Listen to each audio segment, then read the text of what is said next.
E ala e kala I kahikina I ka moana hohonu Pi I ka lewa nuu I kahikina ayakala E ala e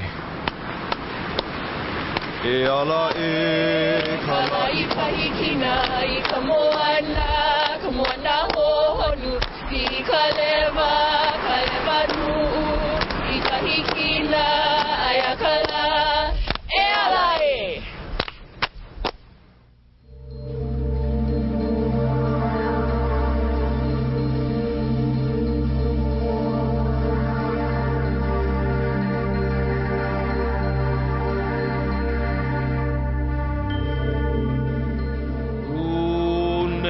I tell me to live where no yanakano, who can no ear no in the air, and they hold you I may know who I make you. Aloha.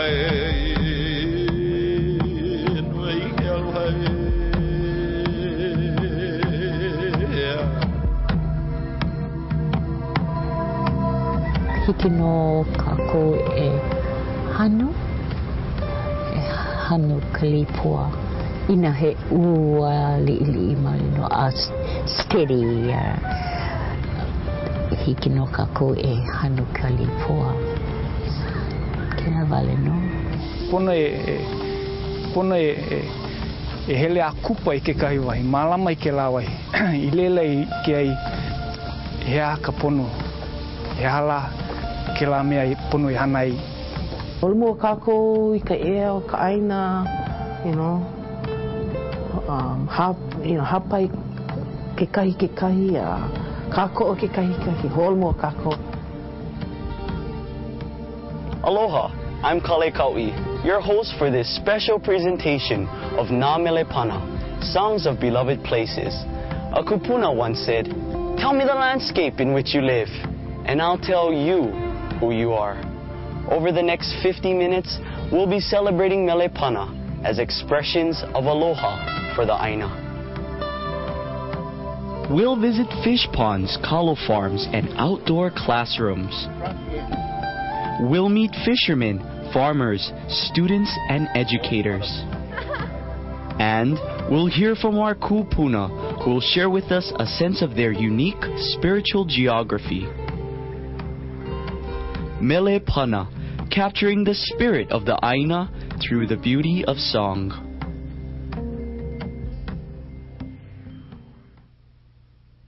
Ila ila hohihi kahimana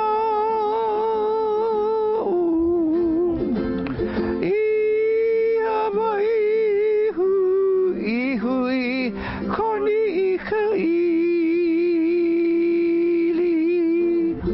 Pili mau nona e kohu aloha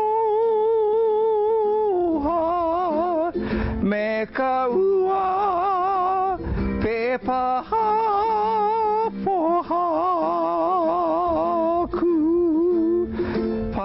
Each year, the Kamehameha School's Performing Arts Department is tasked with selecting the music and a theme for song contest. Aloha mai kako. This year's song contest theme is Na Melepana, Songs of Beloved Places.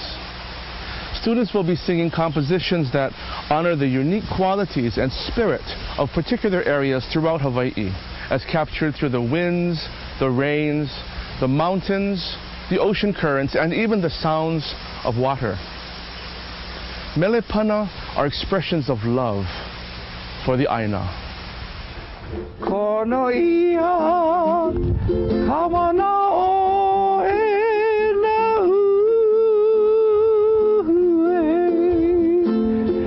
Some of the songs it explains that the cold water, hui hui water, yeah. So it's in that area, Kalepa and Alelele. Kalepa is a wonderful example of Melepana, for you can almost feel the icy waters of Alelele tingling your skin. Robert Kanuha, who recorded Kalepa decades ago, grew up in the Hana region, along with his brother, Roland. Because of that song Kalepa, that we were brought up there, and those were our place that we could play every time. And the place we have to play is all on the pali, the road, and we go down to swimming, and where our parents wouldn't have to worry about us because they know where we at. Where we came from is Napu. I was born down in Nunuloa. We had 2 grass shacks. One is, I think, about 16 feet in diameter, and the other one maybe 8, right next to each other, all papohoko, right around. And on top had ulaho thing, and we have big cane grass and the ribbon inside, and we have 2 doors. And when we sleep, then we have lohala, mama make all lohala for us and everything. I'm glad this song comes out and it explains some of the area and some of the places what the growth was and everything, yeah, and hiding behind the stone wall because of the rain was coming down. There's some words inside here. So and if people get there and they look at the road, they say, my goodness, how these people survived here, but we did survive here. Melepana often serve as nostalgic reminders of places and events long forgotten. You have to be there to understand that, to love the place like we did, because we were brought up there and we traveled the whole mountain, that area. Those were our playgrounds at that time. Well, when I go down there, I think how we brought up, the hard way, although we survived, then I'm on the canoes over there, and Kuti, my grandson, Jiao, he's staying over there now with me. I'm so happy about that. I miss my brother all the time. I wish that they can come back for a little while and go home.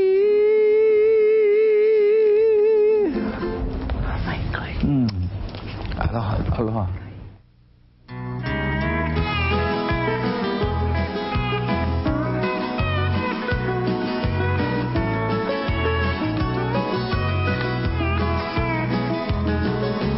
Going to Hana Maui, drives the thrill of beauty never ends. Going to Hana Maui, up and down the hills and around the bend. This year, 3 songs are being performed in the song contest that come from the district of Hana, which extends from Ke'anai all the way through Kaupo on the island of Maui.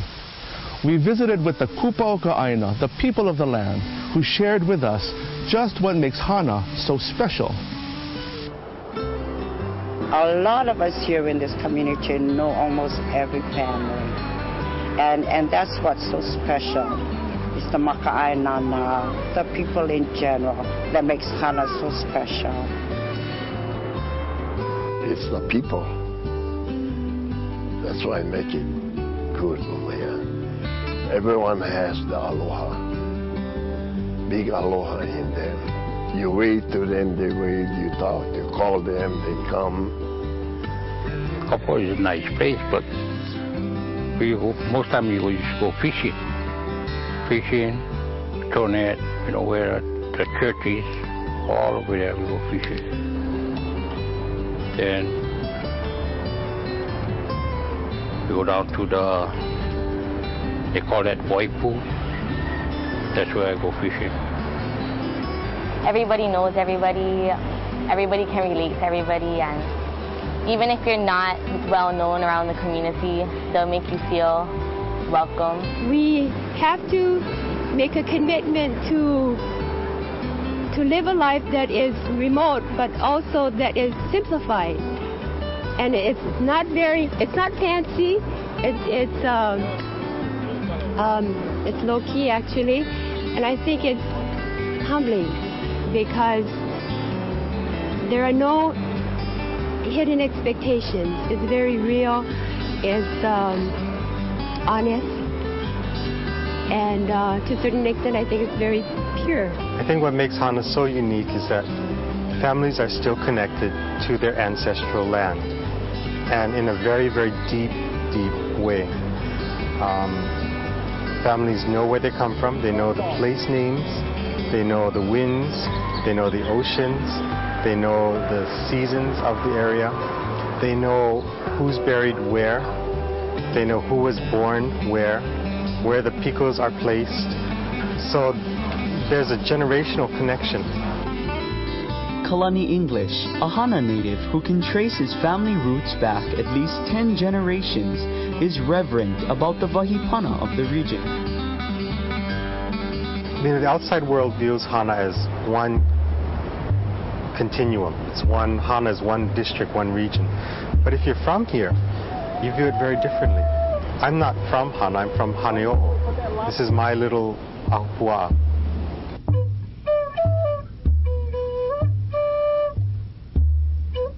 All these areas mean something, and every place on every island means something to everyone. And when we have this is all we know. This is what we want to preserve. I have a grandson, he's 1.5 years, and I want him to know this place.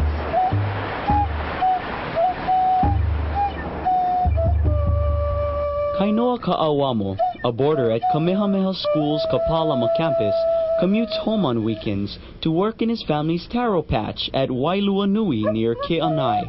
He's proud of his family's agrarian heritage. This specific place is Wailua Nui, and it's like right in the valley. Kanai is on the other valley right over the other side, but they just refer to this whole area as Kanai. And this place at one time was all taro patches, and it's been passed on from generation to generation. It's just mainly my grandpa. My papa, he works here, but my little cousins, they help out a lot. My grandma, my aunties, my uncles, they all come home on the weekends and we work to get things done. The future of this land is in our hands. My Hawaii Day is your Hawaii Day. The gift of our land is our children. For boarders like Kainoa, the pace of living and going to school in Honolulu is a lot different than what they're used to in rural communities such as Hana. It's very different from Hana. It's just the people in general, because over here you could just be walking on the street and everyone says hi to you. Either they know you or they know my mom or my grandma. I did notice a few differences, especially the speed of life. Seems like here in Hana it's real slow paced, not really running around rushing. In Honolulu, everything seems like a rush. Like there's always stuff for you to do, there's always places to go. Everybody is always doing their own thing, on a mission, have something to do. In the dorm, you see your friends every day, but it's just not the same. It's city life. And over here, it's just so peaceful and relaxing. It's a blessing to live here.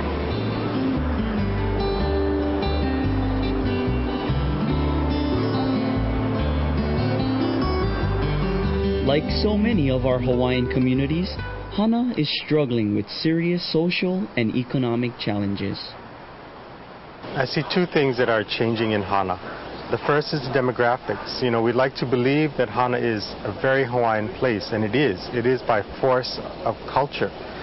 But the demographics, the people are changing, and we have such a large influx of people moving in that Hawaiians are actually becoming a minority here. The Hawaiians keep the land, they pass it on to the heirs, and not the right way. They're passing on their lands to their generation. Sometimes, because you, my ohana, you stayed on my land for 20 years, but there was no pala made that you're going to inherit that. Now, that happens like today. After so many years, the generation all go now, the government or whoever is going to come in and say, you don't own this land. You say, oh, I live in this land for generations.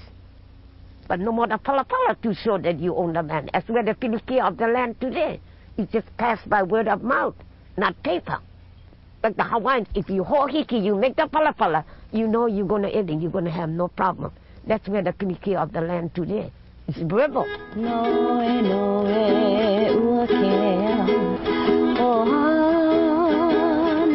Having to give up land for whatever reasons that's been in the family for generations is becoming an all too familiar, heartbreaking story.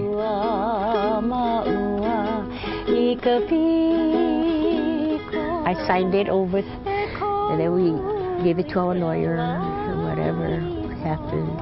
It was hard, and we were at that time just married too. You know, we were young, we were having our family, so it hurt to sign our land over to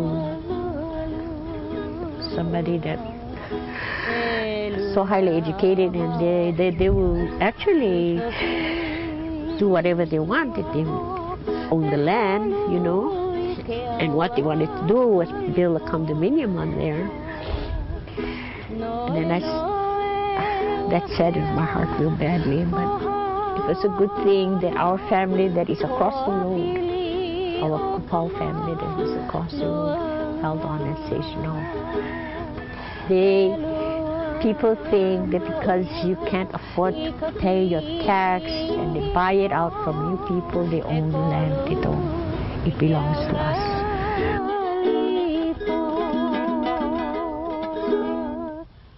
A lot of people, a lot of Hawaiians today are very concerned about that and about losing their land and about losing their identity. That's why they've taken on some very controversial type of issues that are very sensitive. This is the irony of Hana. You know, Hana does one of two things. It either welcomes you wholeheartedly, brings you in, and you become a part of it, and you accept the terms of being here. You accept the reality of being in a very rural area. You accept the fact that things are done differently here, and there's a much slower pace of life, and that there's an appreciation of everything around you, and a respect for the families and for all the generations that have passed. Or you come to Hana with a set of ideas that you want to impose, and Hana has violently thrown people out. Everything shuts down for these types of people. Hawaiians holding on to their lands, students returning home to find work, Malihini respecting traditional lifestyles are all important issues facing the future of this treasured native land. Whatever we catch in Hana is for the people in Hana, you know. If you fell, the old people said, sometimes no more the luck will come. If you give from your heart, then everything goes good, you know. It's not really the money we're interested in, it's more that it's passed on from generation to generation, these taros, and it's more getting into the mud and working and knowing your roots. Well, I plan on going to college on the mainland. Probably, I'm sure I'll come back to Hana to visit, but I can't see myself living here for the rest of my life. I know that maybe if I get a degree in journalism, there might not be much to gain from Hana because there's no newspaper or anything. But I really feel like I'm connected to this place, and if I have land here, I think I would end up returning here. All my roots are here in Hana. I'll come here to visit, but most likely not to stay. And of course, Hana, I love Hana, because this is my hometown, no matter what they say. Kau kaaina, kau puana aina. Means generation to generation. Aaliku ai kaaina, malama kaaina. Nokumea aaliki au ko ke ku ai kaaina. Ma ke ia muaku, titi ia na kaaina. The Taro Patch will always be with me. So no matter where I go, I hope and pray that this place will be here for me when I return from wherever I go in my life. But it's most definitely that I will return and work this land like my ancestors.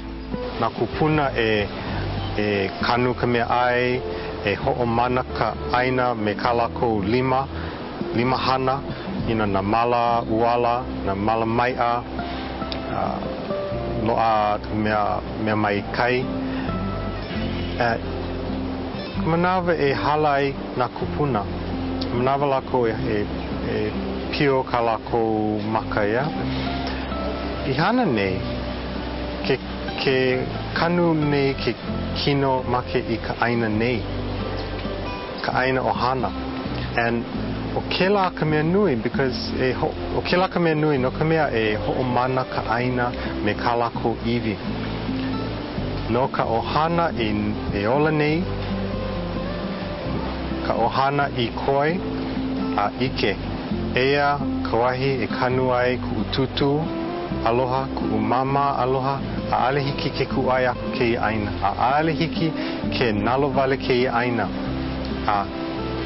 Na mako ka ohana ke wahi. And ka manawa au I maki ai, ke kanu nei ma nei nei.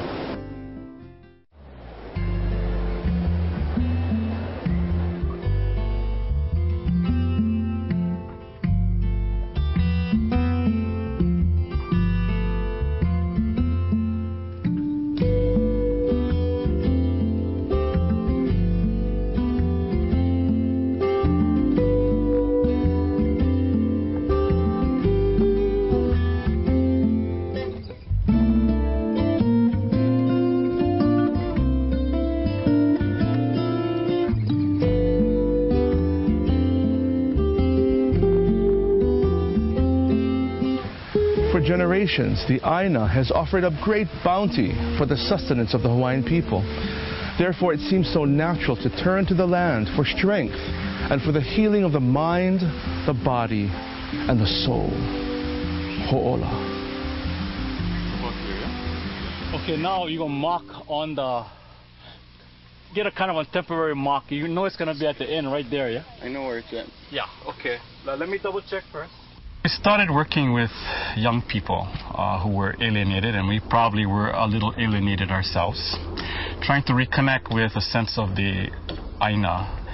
I didn't know what the Aina meant. I'm an educated Hawaiian, but that word was foreign. It was a foreign word to me. I hear it, I see it, but I didn't know what it really meant until we started really working with it. Eric Enos is the founder of Ka'ala Farm, a non-profit Native Hawaiian cultural center dedicated to preserving and perpetuating the cultural practices of old. We're in the ahupua of Waianae, actually specifically Waianae Kai. And this is an area that we've restored for the past 20 years. We came up here with a youth program. And this land all was here. This was once the poi bowl of the entire Waianae coast. It was the most important area because of the water. Kawahine Helela o Kaiona, goddess of Ka'ala. All in this mountain is held Waianae's water. So our source of water comes from these mountains. At the turn of the century, much of our lands were taken away from the common people, and they were leased to foreigners. So the bulk of our people lost their land and lost their connection to a sense of place. So for us is to recover that sense of place and to bring this sense of place back to our families. We actually do have a small foundation that's underneath this, okay? And that's one of the things that we investigate, that we look at. Okay? Archaeological site supervisor Moana Lee lives and breathes the mana of the Aina. She is vigilant about caring for the souls of the ancients. Okay. For a long time, our sites were just being taken and they were given these importance. You know, they would talk about significance, what's significant about the site. And someone else would always make the decision. And it was significant because it held scientific knowledge. And once you take the scientific knowledge of it, you can take it and you can preserve it. And that's how we preserved a lot of our sites. We preserved it on paper. We preserved it in maps. We have our knowledge written by other people who came and investigated our sites in books. But what if we wanted to keep these sites because it's ours?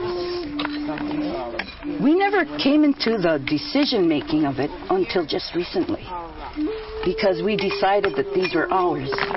And if we decided that we wanted to keep it just because it was pretty, what's it to you? I mean, isn't that our decision to make for our ancestors? I believe that our ancestors still come here to visit us. And I believe that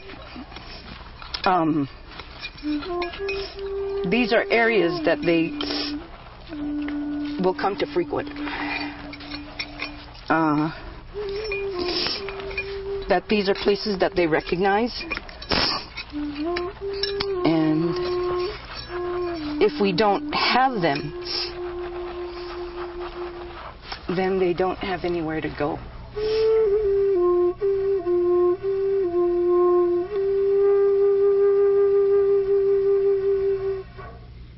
Getting in touch with the spiritual landscape of Ka'ala Farm is for some the first step in acquiring ancestral knowledge and restoring personal pride. Today's group is the Ho'omau Ke'ola program, and it's a substance abuse program that uses traditional Hawaiian values in the healing process. And they come up here one day a week. That's the experience that they have on this aina here.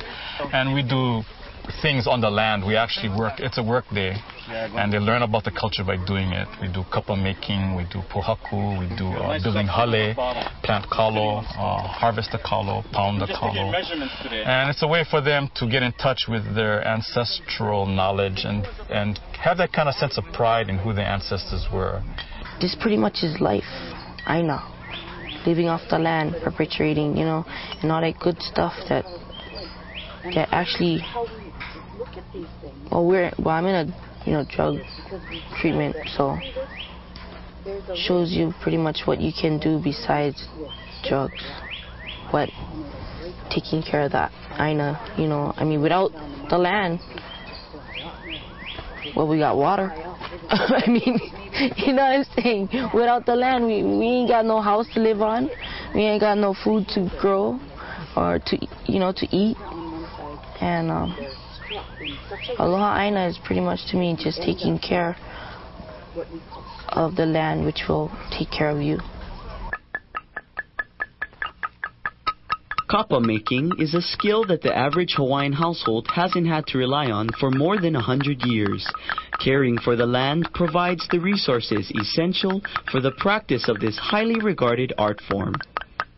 These are all neat to learn because people don't see them unless they go in the museum. For people to be able to handle this, we teach this to children, grown-ups, everybody. And for people, it's just a tree. It's just tree bark. And it seems so simple, but people are so amazed that at one time this is what people did to wear something. Cut a tree, you beat it, you pound it, you painted it, you did all these things to it. People aren't really going to start wearing it again or anything, but to, the deeper values of that is to have this, you had to take care of the land.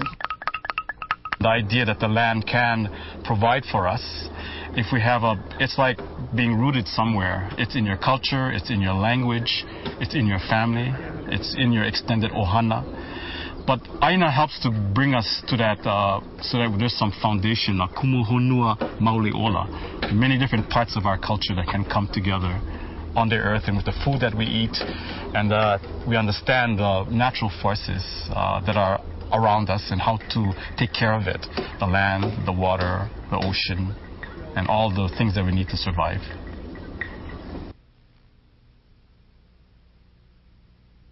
Iku mau mau, ikua. Iku mau mau, iku hulu hulu ikala na vau. Ikua. Ikula na vau. Ikua. Ikua uki, ikua ko, ikua mau. Mau kai hulu, ki kuya. Iku mau mau, ikua. Iku mau mau, iku hulu hulu ikala na vau. Ikua. Ikula na vau. Ikua. Ikua uki, ikua ko, ikua mau. Mau kai hulu. It is so important for our children to learn the cultural and historical significance of their Aina. The Hakipu'u Learning Center is one of a number of charter schools where the outdoors is the setting of their classroom and interaction with the land, the core curriculum. See, I'm spreading it out and I'm looking for, you see these lumps? Yeah. That's the pupu. I read an article by a lady named Mary Kavena Pukui, an authority on Hawaiian things. And she said when people learn how to pound poi, they had to eat all the poi that they pounded that first time. Okay. And that is the Hakipu'u Learning Center is a charter school. The focus of our charter school is Hawaiian culture and the environment. Hakipu'u's outdoor classrooms are located in Waiahole Valley and He'eia Fish Pond on the windward side of Oahu. The school offers classes from 7th through 9th grades and has an enrollment of about 40 students. The motto at Hakipu'u Learning Center is Makahana Kaike, and that's translated into learning by doing. The classroom for Hakipu'u is pretty much the Aina, and taking care of the Aina is very important to us, and instilling that value in the students is very important to us. Every Friday, students, half of our student body comes to the lo'i. The other half goes to the loko'i'a, the fish pond. Although the fish pond is not yet operational, it serves as a great teaching tool for students to learn about the importance of sustainability and survival. It's one of the few fish ponds that are left on Oahu. This particular fish pond is in disrepair. There's a lot of work that needs to be done before it can become productive again, but it is a resource that is all too rare in this day and age, and so we're really trying to do as much as we can to focus on it so that we can bring it back as soon as possible. Grab one? Yeah, this one. And okay. A little bit raw. Yeah. No. Little bit. What we're trying to learn for ourselves and for our students is that we can still eat and we can still survive off of food that comes from this Aina too. And it doesn't have to be packaged by someone else. We can make our own foods that are healthy for us and that make sense for us. The program specialists at Hakipu'u teach valuable life skills that go beyond those found in traditional textbooks. If we drop this right now and drain this water out while we're in there, we're losing our topsoil. It's going down the Auai, back into the river. It's going to silt up the river and cause a big mess downstream, right? So normally when we go in the lo'i, we shut the outlet off, shut the inlet off and the outlet off so the topsoil stays in here, right? My goal is to get these kids connected to themselves, be proud of who you are, connected to the land and the ocean, connected to the environment. We need to teach them values, and the Hawaiian values are values that they will be able to live with and by those standards for the rest of their lives. The plight of our Hawaiian children, I don't think, is unique to Hawaiian children. I think people all over the world are also struggling to find that kind of connection. In fact, a lot of times we're taught to go it alone, and I think that's a recipe for disaster. In these kinds of areas where you cannot do things by yourself, like this wall here, it's not going to be done by someone. It's not going to be an individual project.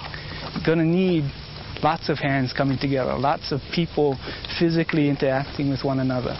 And in that kind of situation, I think we as Hawaiian people really thrive.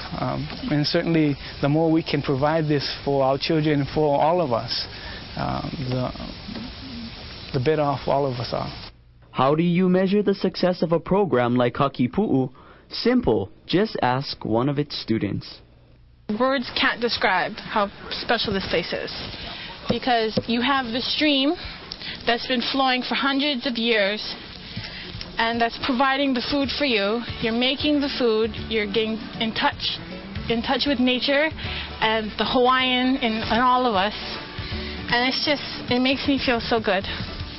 There's no words to describe it.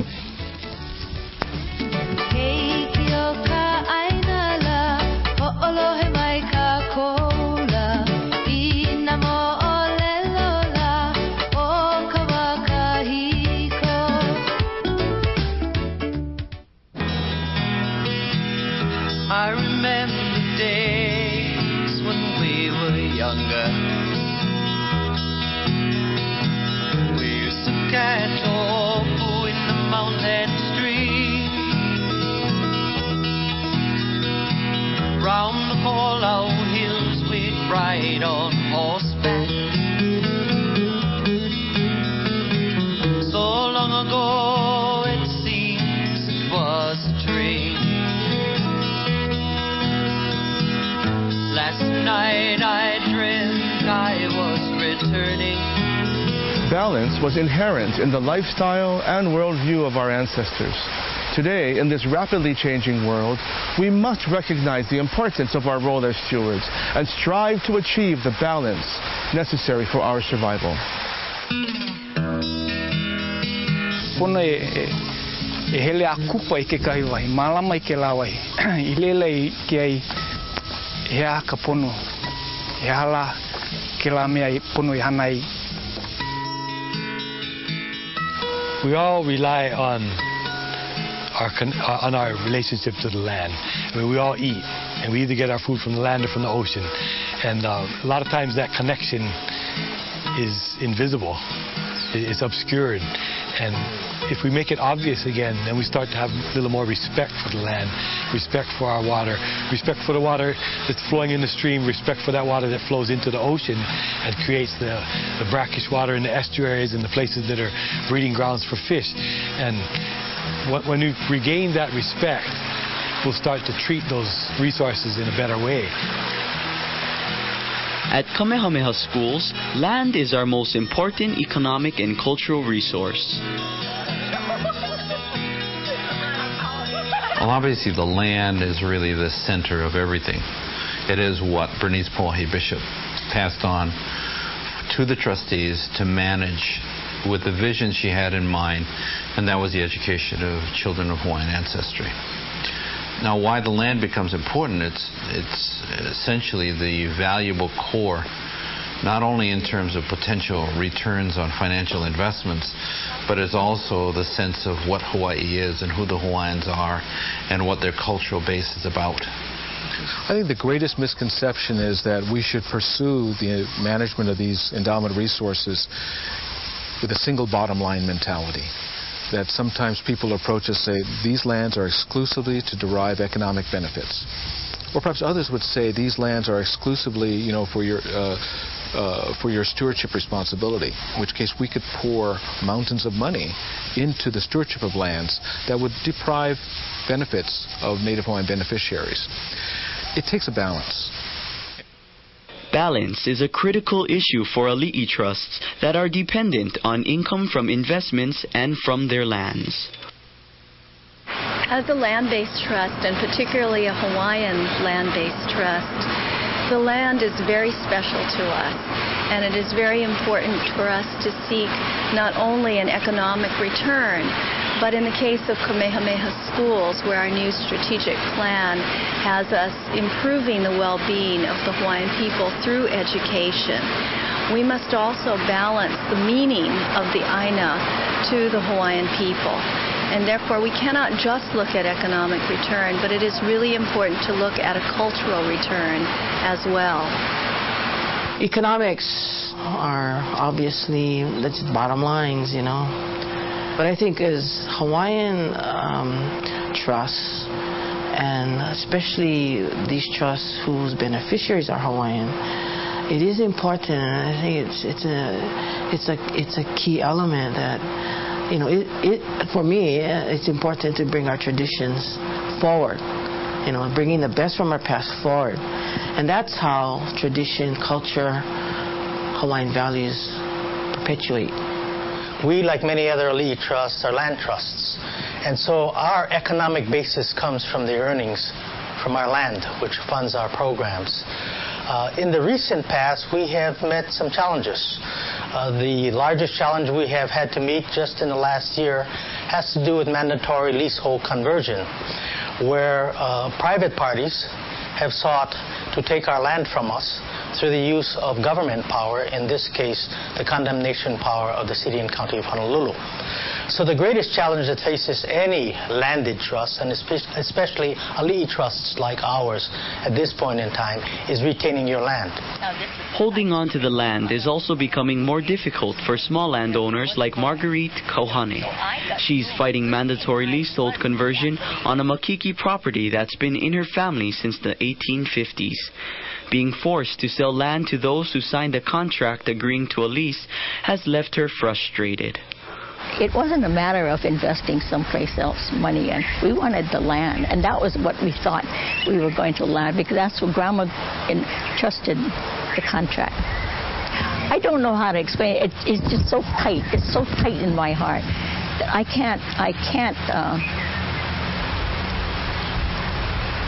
can't describe a satisfactory exchange. No, we just want to keep the land. Issues of the land are far more complex than they appear. Finding the right balance is critical as people determine what is right for the stewardship, development, and caring for our Aina. Fundamentally, most of the kupuna in Hana, and many of the younger people as well, understand that they don't own the land, but the land actually owns them. And the only way that you can really understand that is to have generations upon generations upon generations on the same piece of land. Being able to have a connection with a piece of land, we're really lucky to do that. We're really lucky to be able to do that. And people used to be able, more people had that before, and fewer and fewer people have that today. And that's one reason why we start our community tower patches, to give people that opportunity to have that connection. And even people who don't have it need it. A lot of times they don't even know they need it until they actually experience it, and then they realize how important it is.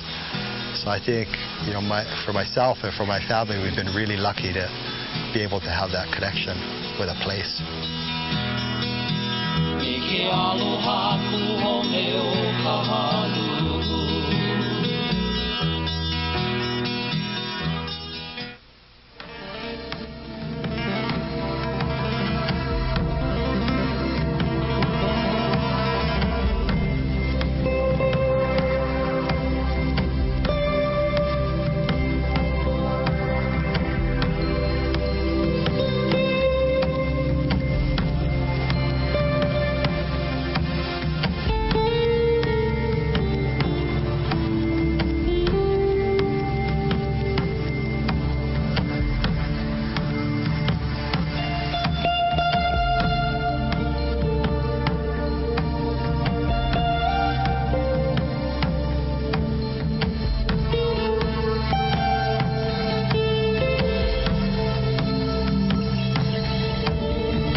As you can see, Hawaiians have a deep and passionate love for the Aina. As we all come together to honor our beloved places through song, let us stand tall and celebrate the unique spirit and beauty of our land. E o e na o iwi o lino e na pula pula aloha e mai Hawaii ia ni I hau e puni ke au malama e ku e au I ka hewa ku e ku au I ka pono ku Ku e au I ka hewa ku e. Ku au I ka pono ku. He mele no na uiwi oli no. Ku.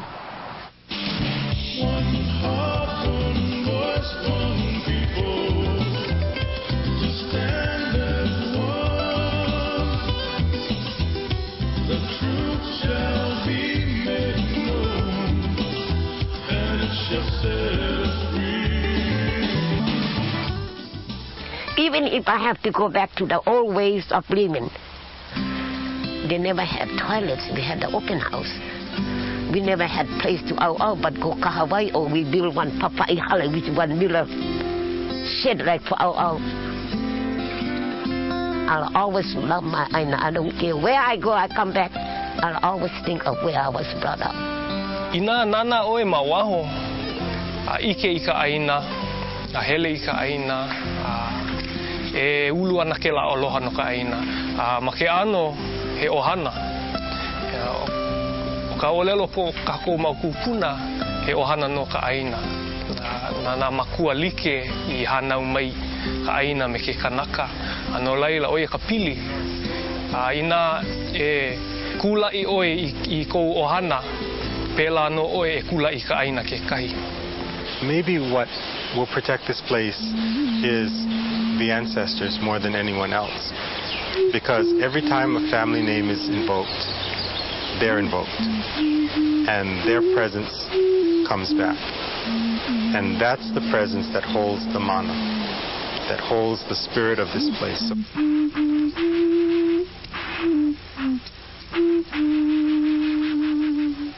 Ko kako hana no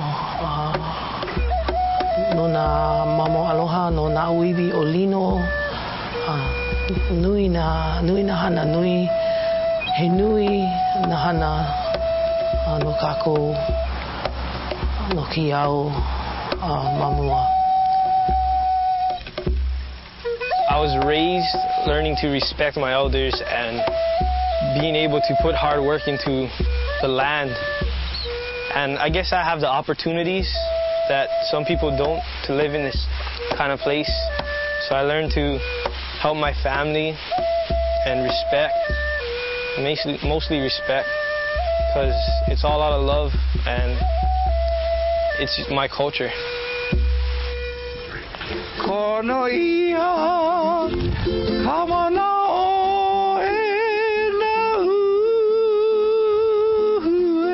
we love our land. That we cannot forget. And when I heard my recording, I cried because I told him that I miss the land so bad. And because there's lots of memories in the song Kalipa. I missed it so much. I miss it. He alia no kamalu ulu